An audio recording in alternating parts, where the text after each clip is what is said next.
अस्सलामुअलैकुम वरहमतुल्लाहि वबरकातुहू। Welcome to Dubai, welcome to another vlog. आज का व्लॉग मैं बना रहा हूँ सिर्फ इस चीज़ के ऊपर कि मैं दुबई क्यों आया, साइप्रस क्यों छोड़ा, क्या वजह थी, क्या सूरत हाल थी जिसकी वजह मैं इधर आया हूँ साइप्रस में। और उसका ये सबसे बड़ा रीज़न ये है कि मैंने वहाँ पे 5 साल गुजारे हैं। 5 साल एक बहुत बड़ा अरसा होता है ज़िंदगी का ना। तो 5 साल मैंने गुजारे हैं। 5 साल गुजारने के बाद भी मैंने टैक्स पे किए, मैं लीगल रहा हूँ वहाँ पे, कोई प्रॉब्लम नहीं था, कोई मुश्किल नहीं थी, ठीक है। तो कोई क्रिमिनल रिकॉर्ड नहीं था वहाँ पर, मैं रहा हूँ 5 साल।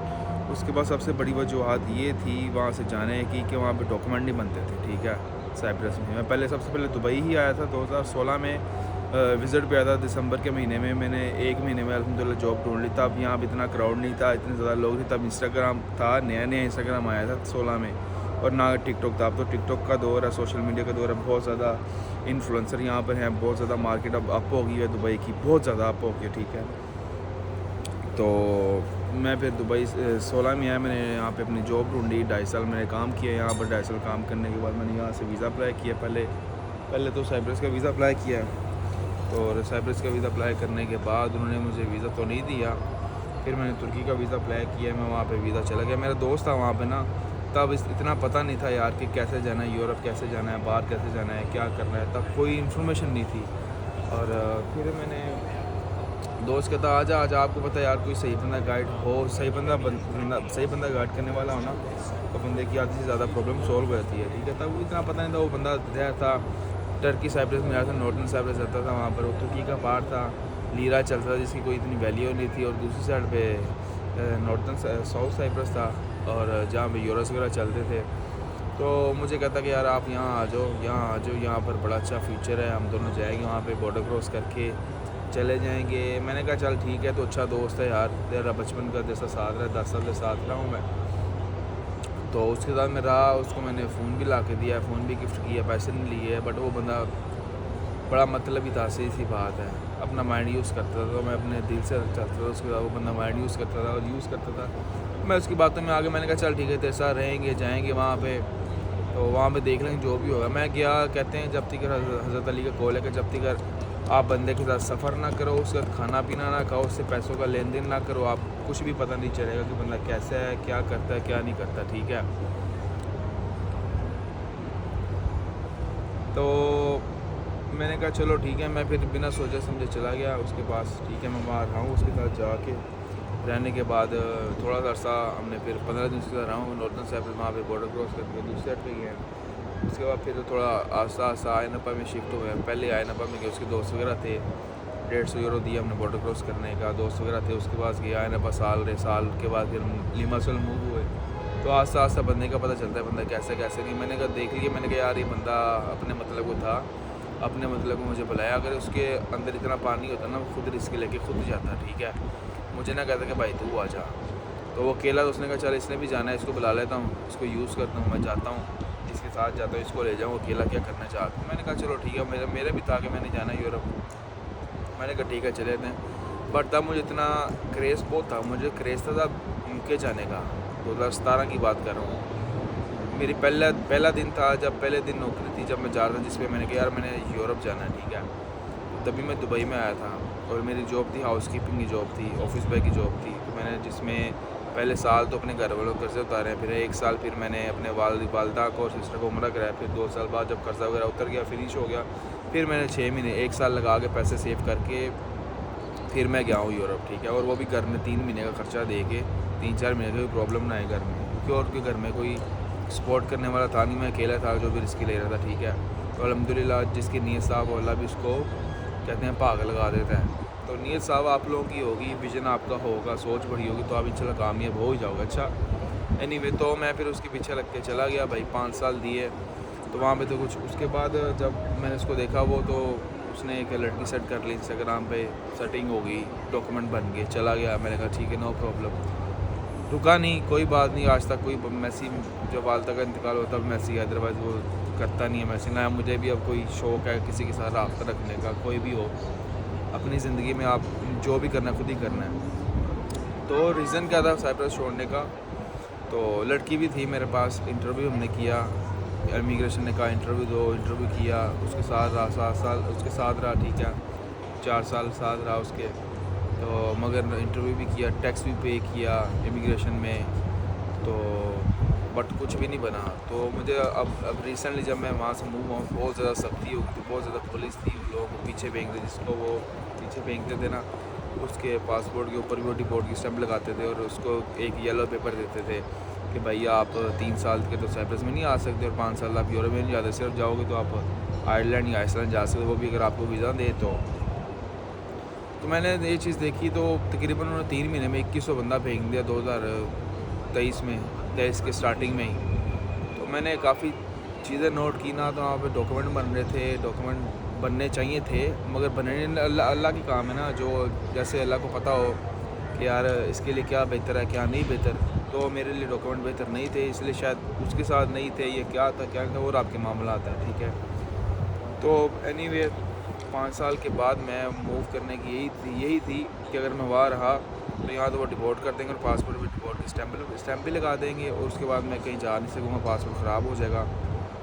फिर मैंने ये जब चीज़ देखी तो मैंने कहा नहीं यार यहाँ से मूव करना चाहिए। पहले इतनी सख्ती नहीं थी पहले, मगर जो अब ज़्यादा सख्ती हो गई है वहाँ पर, तो मैंने सोचा, मैंने कहा यार मूव करते हैं, डॉक्यूमेंट तो बन नहीं, टाइम ज़ाया करने का फ़ायदा नहीं है भाई, टाइम इज़ मनी, टाइम, बस ये चीज़ थी। दोस्त वगैरह थे और भी उनका अपना माइंड था जिसका, तो कहते थे जब हमें पीछे फेंकेंगे तभी हम जाएंगे। मैंने कहा ठीक है, मैंने किसी को नहीं बताया, मैं अपनी टिकट कराई, असाइलम कैंसिल करवाया अपना, तो मैं फिर वापस आ गया। मेरे पास 2 पासपोर्ट थे, जो पुराना पासपोर्ट उस पर दुबई के 2 वीज़े लगे थे, एक तुर्की का वीज़ा लगा था, उसके बाद नॉर्थन साइप्रस का था, एंट्री थी, सऊदीया का था, पाकिस्तान में आना जाना, मेरा पासपोर्ट भरा हुआ था, अच्छी खासी ट्रैवल हिस्ट्री थी। मगर उन्होंने जब मेरा नया पासपोर्ट बनाया, मैंने उनको नया सबमिट किया, तो उन्होंने कहा कि हम आपको दूसरा भी चाहिए पासपोर्ट पुराना। मैंने कहा ज़ाहिर सी बात है पुराना भी चाहिए मुझे। उन्होंने कहा ठीक है, हम एयरपोर्ट पे आपको दे देंगे जाकर। मैंने कहा ठीक है, शायद दे देंगे, दोस्त ने मशवरा किया, हाँ ठीक है, दोस्तों ने कहा दे देंगे आपको, नो प्रॉब्लम।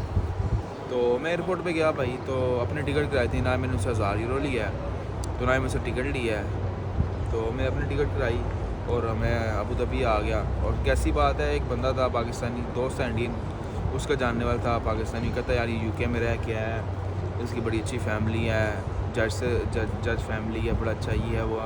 उसने व्हाट्सएप पे प्राइवेसी लगाई थी। मैंने पहले दिन गया, मैंने कहा यार भाई यूट्यूब पर बात यह है कि ये बंदे ने प्राइवेसी लगाई हुई है और ऊपर से है भी पाकिस्तानी, देख लो यार कुछ स्कैम हो जाएगा। नहीं भाई राज्य मसला नहीं है, मेरा बंदा जानने वाला, बेफिक्र हो जाए, तू दे दे पैसे। मैंने कहा ठीक है भैया, आपके बिलीव करके 150 यूरो मैंने सेंड कर दिया उसको, 600 दिरहम बनते थे। तो भाईजान कहता 4-5 दिन में आपका वीज़ा आ जाएगा। 4-5 दिन गए, 4-5 हफ्ते लग गए, 1 महीना हो गया। जब मैंने देखा ना 2 हफ्ते हो गए, 2 हफ्ते बाद मैंने कहा सर आप ऐसा करें, मेरा कैंसिल कर दें। कहता 1 हफ्ता और वेट कर लो, आ गया ठीक है, नहीं तो आपको मैं पैसे वापस कर दूँगा। मैंने कहा ठीक है भाई, वापस कर देना। जब 2 हफ्ते देखे, मैंने कहा यार ये तो आ नहीं रहा, पैसे ज़ाया हो जाएंगे, सारा सिस्टम ज़ाया होगा, टिकटें मैंने परचेज़ की हैं वो ख़त्म हो जाएंगी, प्रॉब्लम मुझे पाकिस्तान जाना पड़ेगा जहाँ जो मैंने जाना नहीं चाहता। तो मैंने फिर सर खुद ही रिसर्च की अपना, तो मैंने खुद ही वीज़ा अप्लाई किया और ख़ुद ही वीज़ा लेके 6 घंटे में वीज़ा आ जाता है। और जिसने 30 दिन का लेना है या दो महीने का लेना है, उसके 3-4 दिन लग जाते हैं। 2 महीने वाला जो है मल्टीपल एंट्री वाला, हर एक वीज़े का अलग अलग टाइम टेबल है ना।